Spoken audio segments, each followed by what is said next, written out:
Hello friend, চলো তোমাদের সাথে আজকে একটা মজার রেসিপি শেয়ার করি। তোমরা যখন ঝিঙে ছাড়াও তারপর কি ঝিঙের খোসাগুলো ফেলে দাও? এখন থেকে আর ফেলবে না। চলো এটা দিয়ে আজকে একটা রেসিপি করে ফেলি।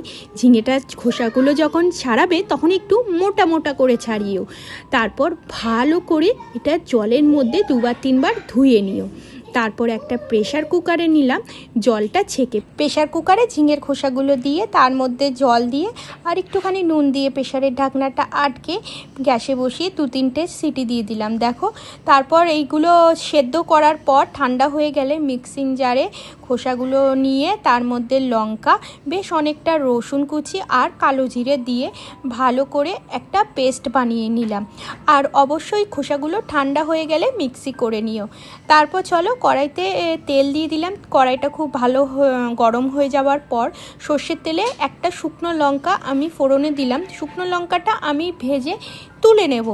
আর তোমরা যদি বেশি ঝাল চাও এটা রেখে দিতে পারো। তো আমি এই ভাজা শুকনো লঙ্কাকে তুলে নেওয়ার পর ওই তেলে আমি যে বেটে রেখেছিলাম মশলাটা মানে খোসাটা, সেটা দিয়ে দিলাম। কড়াইতে দেওয়ার পর খুব ভালো করে নাড়াচাড়া করে নিচ্ছি। এরপর মিক্সিটা ধুয়ে অল্প একটু জলও দিয়ে দিলাম। তারপর পরিমাণ মতো নুন, হলুদ দিলাম, দিয়ে ভালো করে নাড়াচাড়া করে নিচ্ছি। গ্যাসটাকে এই সময় মিডিয়ামে রাখবে। তারপর এর মধ্যে স্বাদ মতো চিনি দিলাম অল্প। তারপর খুব ভালো করে নাড়াচাড়া করতে হবে যতক্ষণ না পর্যন্ত জল শুকিয়ে যাচ্ছে।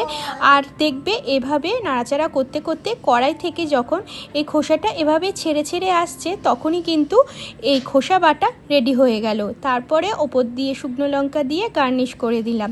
কীরকম লাগলো রেসিপিটা একবার যদি বাড়িতে কিন্তু ট্রাই করো। আর গরম গরম ভাতে খেয়েও শুকনো দারুণ লাগবে। রেসিপিটা যদি ভালো লেগে থাকে লাইক, শেয়ার, কমেন্ট করো। তাহলে আজকের মতো টাটা। তোমাদের সাথে দেখা হচ্ছে আর একদিন অন্য কোনো রেসিপি নিয়ে। টাটা।